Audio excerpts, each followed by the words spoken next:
Loué soit Jésus-Christ, frères et sœurs. En ce 23e dimanche du temps ordinaire, nous sommes au début du mois de septembre, et nous savons que le mois de septembre, c'est souvent le mois du commencement. On commence beaucoup d'activités, les écoles commencent, les institutions ouvrent aussi. Et dans nos paroisses, c'est aussi le départ de la pastorale, des activités après les vacances.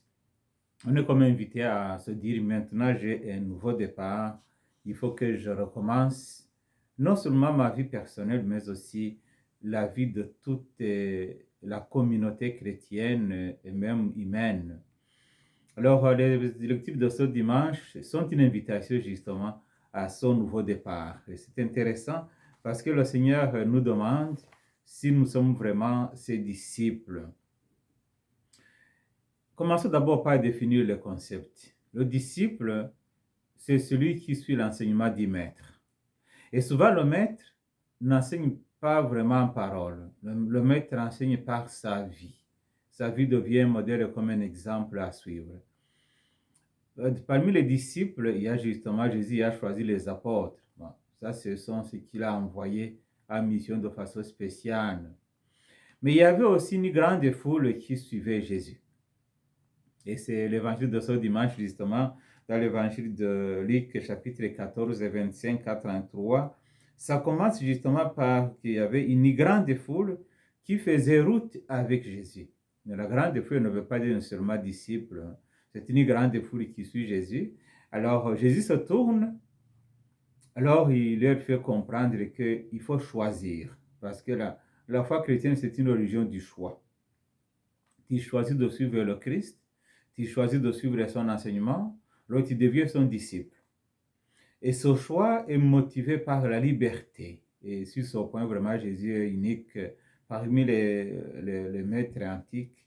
Et il insiste beaucoup sur la liberté de choisir. Il faut avoir cette liberté. Et qui choisit la foi chrétienne, c'est aussi qu'il a ses exigences. Nous sommes malheureusement habitués, depuis les années 68, à une religion qui ne doit pas nous obliger à ne rien faire. Donc, on se dit, Jésus est l'amour, Jésus est la miséricorde, donc je fais ce que je veux. Non, attention, il n'y a aucune société ou aucune une institution qui n'a pas de normes à suivre. Imaginez-vous, Dieu, le législateur par excellence, créer une communauté qui n'a pas de loi à suivre. Alors donc, on y entre par choix. Jésus nous rappelle justement que la vie chrétienne, c'est choisir de le suivre. Et pour le choisir, justement, il nous invite à une grande liberté. Lorsqu'il voit la foule et qu'il le suit, et puis il se tourne et dit, si quelqu'un vient à moi, ça me préférer à son père, sa mère, sa femme, ses enfants, ses frères et sœurs, et même à sa propre vie, il ne peut pas être mon disciple. C'est pas un enseignement facile à comprendre. Et puis nous sommes dans un monde très sensible, surtout dans nos pays ici. Souvent, beaucoup de prédicateurs n'osent même pas dire toute la vérité de l'évangile pour ne pas perdre le peu de disciples de Jésus qu'ils ont. Mais Jésus, lui, n'est pas là pour dire je vais compter le nombre. Non. Pour lui, ce qui compte, ce n'est pas la quantité, c'est plutôt la qualité des disciples. Donc, il y a une foule, mais il faut que dans chaque membre qui est dans cette foule-là se questionne sur sa foi. Alors, la foule, ça veut dire ensemble tous les baptisés. Tous les baptisés. Et tous les baptisés ne sont pas nécessairement disciples, parce qu'on commence à être disciple lorsqu'on choisit de suivre le Maître avec tout ce qu'il nous demande. Alors, c'est cette liberté qui est vraiment la caractéristique principale de la foi chrétienne. Et le Seigneur nous dit aujourd'hui de juger notre liberté. Comment est-ce que nous sommes libres de le suivre? Alors, il y a comme trois niveaux de liberté où nous sommes invités à réfléchir. Tout d'abord, la liberté avec moi-même, donc ma nature. Quelqu'un qui préfère sa nature, ses plaisirs, ses biens, que Jésus n'a pas la première place, il dit, il n'est pas digne d'être mon disciple. Cette nature est une grande, est un obstacle aussi. Et nous voyons dans la première lecture, dans le livre de la sagesse au chapitre 9, 13 à 18.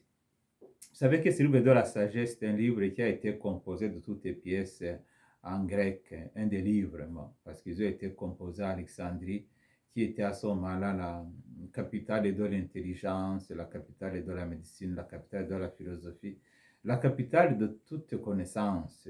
Tous les grands philosophes grecs ou autres, ils fréquentaient les universités en Égypte d'Alexandrie. Et là aussi, justement, quand les Juifs étaient là comme en diaspora, c'est là où ils vont traduire la Bible en grec et puis ils vont composer aussi d'autres livres, dont justement le livre de la sagesse qui est le dernier, composé autour de l'année 65 avant Jésus. Donc c'est le dernier livre de l'Ancien Testament qui a été composé simplement en grec. Alors dans ce livre, nous voyons que l'auteur insiste en nous faisant comprendre que le corps périssable appesantit notre âme. C'est-à-dire souvent on est appesanti par son passé, son histoire, par ses défauts, par ses difficultés. Alors le Seigneur nous dit à travers le sage qu'il faut purifier aussi les intentions de notre corps pour pouvoir justement être libre. La liberté qui commence par cette liberté de notre corps, donc moi vis-à-vis de mes besoins, vis-à-vis de mes soucis. Ce qui va passer avant tout, ce ne sont pas mes besoins, mais la volonté de Dieu. Et là, Jésus monte, il nous montre justement qu'on doit aussi être libre vis-à-vis de notre famille, vis-à-vis de notre emploi, vis-à-vis de nos responsables, vis-à-vis de nos chefs, de telle sorte que te disent, le point de départ pour moi ou le modèle à suivre, ce n'est pas une personne humaine, c'est Jésus le Christ, le Fils de Dieu.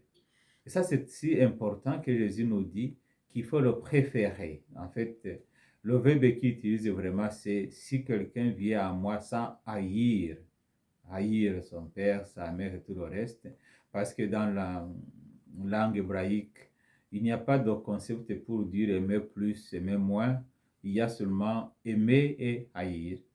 Alors, quand Jésus le dit, ce n'est pas parce qu'il nous invite à haïr nos parents, lui qui nous dit justement qu'il faut aimer nos parents, à haïr les enfants ou nos épouses ou nos époux, non. Au contraire, il nous dit que si il a la première place dans notre vie, cela va aussi orienter notre vie avec nos familles, les membres de nos familles.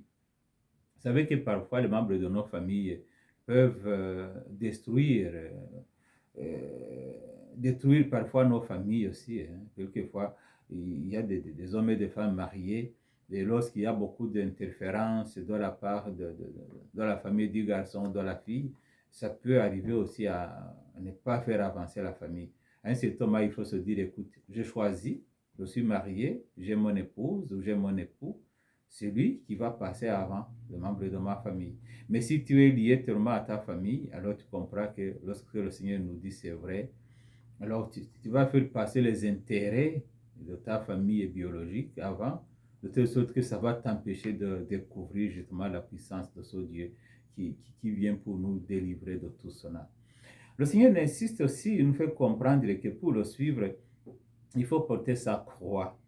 Nous sommes dans un monde qui ne veut plus entendre parler de sacrifice, qui ne veut plus entendre parler d'effort. J'ai une personne qui me dit dernièrement que il dit, je ne sais pas, je ne comprends pas qu'est-ce qui se passe avec la génération d'aujourd'hui. Tu lui dis une parole, il abandonne l'emploi, il dit, moi je pars, je ne veux pas être ici, comme ça. Tu ne peux pas vivre dans un monde où tout est rose. Non, la vie humaine, c'est aussi entrer dans l'effort.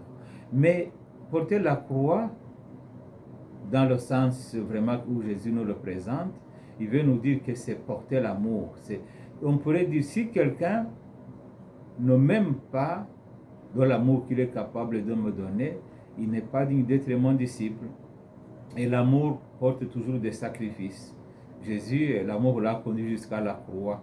Et le vrai disciple aussi, il va savoir que dans chaque vie, il y a toujours des efforts. Alors, quand tu le fais avec amour, tu n'y penses pas beaucoup. C'est comme par exemple éduquer les enfants, élever les enfants. Et souvent, parce que les parents le font par amour et avec amour, ils ne pensent pas tellement que ça demande beaucoup d'efforts. Alors, quand tu aimes, la croix devient légère. Mais quand tu n'aimes pas, alors ça devient pesant.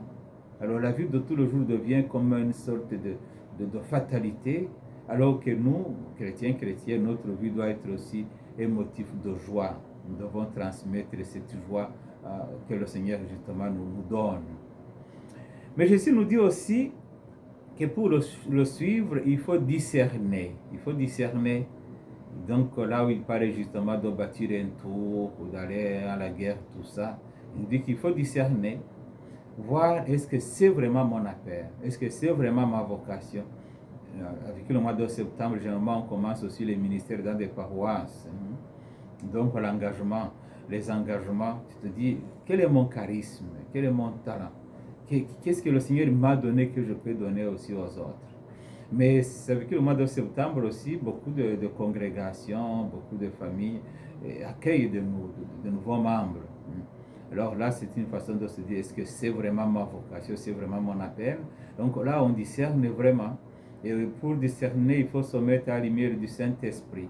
C'est l'Esprit qui nous fait voir si nous sommes appelés à tel endroit. Donc avoir le temps de la prière, de méditer la parole de Dieu au jour le jour, pour pouvoir discerner ce qui est bien. Et ça envoie toujours à la liberté de choisir de suivre Jésus, de choisir de l'aimer, et de choisir aussi d'aimer les autres. Parce que si Jésus a la première place, là il va nous dire, écoutez, alors les autres aussi ont leur place aussi dans notre vie. Cet évangile se conclut par cette phrase, ainsi donc, si celui d'entre vous qui ne renonce pas à tout ce qui lui appartient ne peut pas être mon disciple. Donc, c'est l'appel à être disciple. Donc, ne pas donner la première place aux choses, aux personnes, à moi-même, mais donner la place essentielle à Jésus et à sa mission. Ça m'aide non seulement à le suivre, mais aussi à savoir la place d'autres personnes dans ma vie, la place des choses dans ma vie, mais aussi ma place pour que je puisse avancer avec Jésus. Et nous avons un exemple de liberté. Dans la deuxième lecture, c'est la lettre de Saint Paul à Philémon. J'invite à chacun de lire c'est vraiment une épître, c'est vraiment une lettre, c'est une page. C'est comme 2 ou 3 minutes pour finir toute la lettre de Saint Paul apôtre à Philémon. Et là, l'apôtre Paul accueille un ancien esclave de Philémon, Onésime. Alors, il accueille l'apôtre est en prison. Il aimerait rester avec cet apôtre, cet ancien esclave, mais il l'accueille, il le baptise, et puis il l'envoie chez Philémon. Il lui dit, maintenant je te renvoie celui qui était esclave. Maintenant, il est chrétien, il est baptisé. Accueille-le non plus comme un esclave, mais comme un frère, comme si c'est moi que tu accueillais. Alors imaginez-vous, l'esclave avait fui parce qu'il avait commis quelque tort.